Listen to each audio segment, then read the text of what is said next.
नमस्ते किसान साथियों, आशा करते हैं आप मस्त होगे, स्वस्थ होगे। आज हम आपको केले की खेती की पूरी जानकारी देने वाले हैं। पौध का चयन, खेत की तैयारी, सिंचाई का तरीका, उर्वरक देने का सही समय और तरीका। केले की खेती के लिए कैसी भूमि का करें चयन। केले की खेती के लिए मिट्टी का चयन बहुत जरूरी है।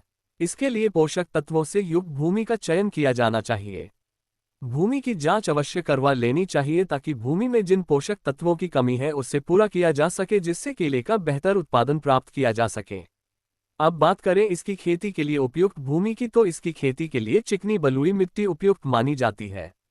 इसके लिए भूमि का पीएच मान 6 से 8 के बीच होना चाहिए। ज्यादा अम्लीय या क्षारीय मिट्टी इसकी खेती के लिए उपयुक्त नहीं होती है।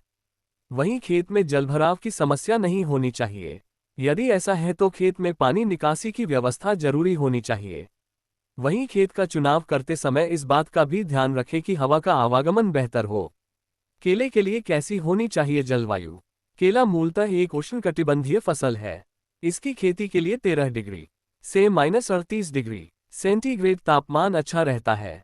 इसकी फसल 75 से 85% की सापेक्षिक आर्द्रता में अच्छी तरह बढ़ती है। भारत में ग्रैंड 9 जैसी उचित किस्मों के चयन के माध्यम से इस फसल की खेती आर्द्र कटिबंधीय से लेकर शुष्क उष्णकटिबंधीय जलवायु में की जा रही है। टिश्यू कल्चर तकनीक से तैयार किए गए पौधों का करें रोपण।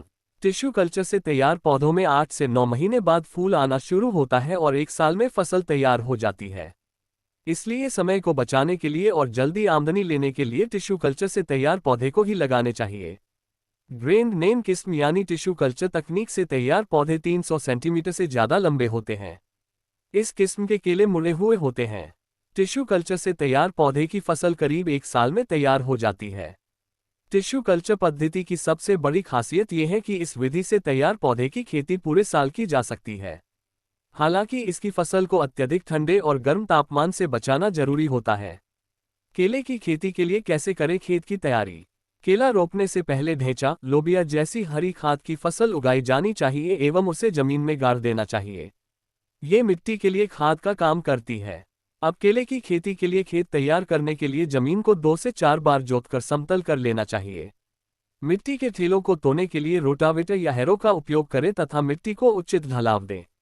मिट्टी तैयार करते समय व्यायाम की आधार खुराक डालकर अच्छी तरह से मिला दी जानी चाहिए। केले के पौधे रोपने के लिए कैसे तैयार करें गड्ढे। सामान्यतः केले की पौध का रोपण करने के लिए 45 बाई 45 बाई 45 सेमी के आकार के गड्ढे की आवश्यकता होती है। गड्ढों में 10 किलो अच्छी तरह विघटित हो 250 ग्राम खली एवं 20 ग्राम कार्बोफ्यूरॉन मिश्रित मिट्टी से पुनः भराव किया जाता है। तैयार गड्ढों को खुला छोड़ देना चाहिए ताकि सूरज की धूप उनको लग सके। इससे हानिकारक कीटों नष्ट होते हैं और मिट्टी को वायु मिलने में मदद मिलती है। ध्यान रहे, यदि खेत की मिट्टी नमकीन क्षारीय है और pH 8 से ऊपर हो तो गड्ढे के मिश्रण में संशोधन करते हुए कार्बनिक पदार्थ को मिलाना चाहिए। केले की खेती के लिए खाद एवं उर्वरक का प्रयोग। बारिश का मौसम शुरू होने से पहले यानी जून के महीने में खोदे गए गड्ढों में 8 किलोग्राम नाडेप कंपोस्ट खाद, 150 से 200 ग्राम नीम की खली, 250 से 300 gram single super phosphate, 200 gram nitrogen, 200 gram potash डालकर मिट्टी भर दें और समय पर पहले से खोदे गए गड्ढों में केले की पौध लगा देनी चाहिए।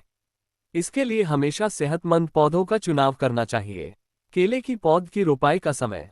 ड्रिप सिंचाई की सुविधा हो तो पॉली हाउस में टिश्यू कल्चर पद्धति से केले की खेती वर्ष भर की जा सकती है। महाराष्ट्र में इसकी खेती के लिए मृग बाग खरीफ रोपाई के महीने जून जुलाई, कांदे बहार रबी रोपाई के महीना अक्टूबर नवंबर महीना महत्वपूर्ण माना जाता है। केले की पौध की रोपाई का क्या है सही तरीका। परंपरागत रूप से केला उत्पादक फसल की रोपाई 2x2 मीटर पर उच्च घनत्व के साथ करते हैं, लेकिन पौधे का विकास एवं पैदावार सूर्य की रोशनी के लिए प्रतिस्पर्धा की वजह से कमजोर है। ग्रैंडातेन को फसल के रूप में लेकर जैन सिंचाई प्रणाली अनुसंधान एवं विकास फार्म पर विभिन्न परीक्षण किए गए थे। इसके बाद 2 मीटर बाय 2 मीटर के अंतराल की सिफारिश की जा सकती है। इस पंक्ति की दिशा उत्तर दक्षिण रखते हुए तथा पंक्तियों के बीच 2 मीटर का बड़ा अंतर रखा जा सकता है। इस तरह प्रति एकड़ खेत में 1452 पौधे लगाए जा सकते हैं। उत्तर भारत के तटीय पट्टों जहां नमी बहुत अधिक है तथा तापमान 5 से 7 तक गिर जाता है, रोपाई का अंतराल 2 मीटर से कम नहीं होनी चाहिए।